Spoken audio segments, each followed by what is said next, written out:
Hello दोस्तों, study bonus channel में आप लोगों का स्वागत है। चलिए आज बात करते हैं 10वीं क्लास का हिंदी का क्वेश्चन है जो 2024 परीक्षा के लिए बहुत ही इंपॉर्टेंट क्वेश्चन है। चलिए वीडियो को स्टार्ट करते हैं। 16वां प्रश्न है कि आधुनिक सभ्य समाज श्रम विभाजन को आवश्यक क्यों माना जाता है। इसका 16वां प्रश्न है कि आधुनिक सभ्य समाज श्रम विभाजन को आवश्यकता क्यों माना जाता है। तो इसका सही ऑप्शन है क्या क्यों माना जाता है, तो कार्यकुशलता के लिए। किसके लिए? कार्यकुशलता के लिए।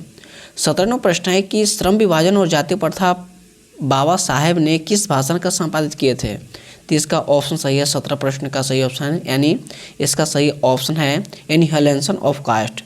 क्या है? Annihilation of cast. 18वां प्रश्न है कि ऐसे ही लड़के आगे चलकर गुंडे, चोर, डाकू बनते हैं, यह पंक्ति कहानी के किस पात्र से कही गई है। तो इसका ऑप्शन सही है, 18 प्रश्न का सही ऑप्शन है सी, यानी सेन साहब ने कहे हैं।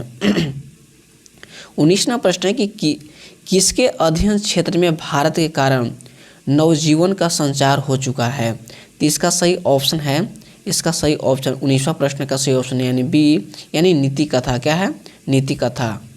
20वां प्रश्न है कि सहजाता वृत्तियाँ किसे कहते हैं। सहजाता वृत्तियाँ किसे कहते हैं। तो इसका ऑप्शन सही है, 20वां प्रश्न का सही ऑप्शन है बी, यानी अनजान समृतियों को। किसको? अनजान समृतियों को कहा जाता है। 21वां प्रश्न है कि नागरी लिपि के आरंभिक लेख हमें कहाँ से मिला। यानी 21वां प्रश्न है कि नागरी लिपि के आरंभिक लेख हमें कहाँ से मिला था। तो इसका ऑप्शन सही है, 21वां प्रश्न का सही ऑप्शन है सी, यानी दक्षिण भारत से मिला। कहाँ से मिला? दक्षिण भारत से। 22वां प्रश्न है कि बेतमा दानपत्र किस समय का है। जो बेतमा जो दानपत्र था किस समय का है। तो इसका ऑप्शन सही है, 22वां प्रश्न का सही ऑप्शन है ए, यानी 1020 ईस्वी पे। कब है? 1020 ईस्वी।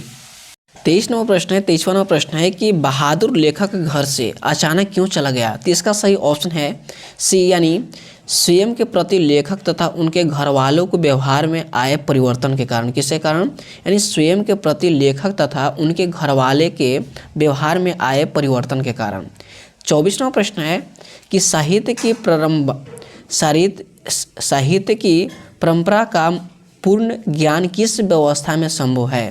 तो इसका ऑप्शन सही है, 24 प्रश्न का सही ऑप्शन है सी, यानी समाजवादी व्यवस्था में। कब है? समाजवादी व्यवस्था में।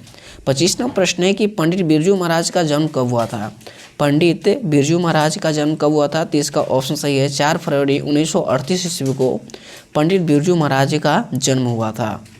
26वां प्रश्न है कि ल मादामोजेल द अविन्यू किसकी कृति है। तो इसका सही ऑप्शन है, 26 प्रश्न का सही ऑप्शन है, यानी पिकासो का है। किससे? पिकासो का। 27वां प्रश्न है कि लाल शतरंज का धार्मिक उपयोग कब से कब तक होता रहा है। तो इसका ऑप्शन सही है, 27 प्रश्न का सही ऑप्शन है डी, यानी 14वीं सदी से फ्रेंच क्रांति तक। 14वीं सदी से फ्रेंच क्रांति तक। 28वां प्रश्न है कि मछली कहानी किस वर्ग का चित्रण है। जो मछली कहानी है किस वर्ग की चित्रण है। तो इसका सही ऑप्शन है 28 का सी, यानी निम्न मध्यम वर्ग परिवार का चित्रण है। 29वां प्रश्न है कि बिस्मिल्लाह खां के साथ किस मुस्लिम पर्व का नाम जुड़ा हुआ था। तो इसका सही ऑप्शन है, 29 प्रश्न का सही ऑप्शन है डी, यानी मुहर्रम जो मुस्लिम पर्व था, जो मुहर्रम था। 30वां प्रश्न है कि महात्मा गांधी के अनुसार उदात का बढ़िया शिक्षा है। उदात का बढ़िया शिक्षा क्या है। तो इसका ऑप्शन सही है, यानी अहिंसक प्रतिरोध। क्या है? अहिंसक प्रतिरोध। ऑप्शन सही है।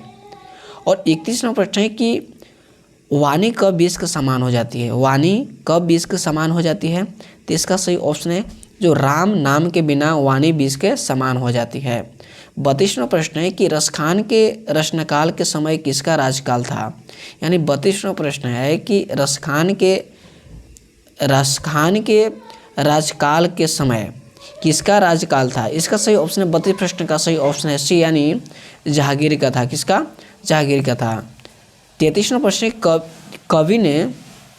कवि ने पराजय किसे कहा। कवि ने पराजय किसे कहा था। तो इसका ऑप्शन सही है, 33 प्रश्न का सही ऑप्शन है सी, यानी बादल को कहा। किसको कहा? बादल को। 34वां प्रश्न है, 34वां प्रश्न कि प्रेमधन अपना आदर्श किसे मानते थे। जो प्रेमधन थे अपना आदर्श किसे मानते थे, तो इसका सही ऑप्शन है तो भारतेंदु हरिश्चंद्र को मानते थे। किसको मानते? भारतेंदु हरिश्चंद्र को। 35वां प्रश्न कि भारत माँ के श्रेष्ठ मुख की तुलना में कवि ने किसे की, तो इसका सही ऑप्शन है 35 का, यानी किसे किया था? छाया युक्त चंद्र को। किसको? छाया युक्त चंद्र को। 36वां प्रश्न है कि मिट्टी की अबोध मूर्तें कौन है। मिट्टी के अबोध मूर्तें कौन है, तो इसका सही ऑप्शन है 36 प्रश्न का सही ऑप्शन है बी, यानी जनता। क्या है? जनता। 37वां प्रश्न है कि हिरोशिमा कविता किस चित्रण की करती है। जो हिरोशिमा कविता किस चित्रण की करती है, तो इसका सही ऑप्शन है 37 प्रश्न का सही ऑप्शन है डी, यानी आधुनिक सभ्यता की दुर्तात मानवीय विशिकता का। इसका सही ऑप्शन है डी। 38वां प्रश्न है कि एक वृक्ष की हत्या कविता किस काव्य के संग्रह के संकलित है, तो इसका सही ऑप्शन है 38 प्रश्न का सही ऑप्शन है सी, यानी इन दिनों को। किसका है? इन दिनों।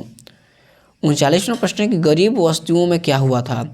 गरीब वस्तुओं में क्या हुआ था, तो इसका ऑप्शन सही है धमाके से देवी जागरण हुआ था। क्या हुआ था? गरीब वस्तुओं में क्या हुआ था, तो धमाके से देवी जागरण। 40वां प्रश्न है कि दृष्टि के विकास कथा का प्रथमाक्षर क्या है, तो इसका सही ऑप्शन है 40 प्रश्न का सही ऑप्शन है 40 प्रश्न का सही ऑप्शन है सी, यानी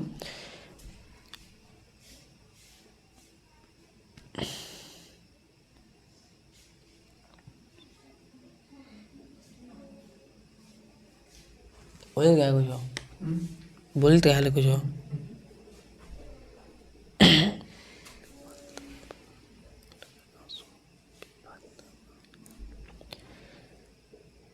इसका सही ऑप्शन है सी, यानी विफलता पर हल्के आंसू। 41वां प्रश्न है कि लौटकर आऊँगा फिर कविता किस कवि द्वारा संभावित की गई है, तो इसका सही ऑप्शन है 41 प्रश्न का सही ऑप्शन है 41 प्रश्न का सही ऑप्शन, यानी प्रयाग शुल्क। क्या है? प्रयाग शुल्क। 41वां प्रश्न से अपने बारे को विराम देते रहो। स्टडी बनो चैनल को सब्सक्राइब करें, बेल आइकन को प्रेस करिए और ज़्यादा से ज़्यादा शेयर करें। मिलते हैं नेक्स्ट वीडियो में। जय हिंद, जय भारत।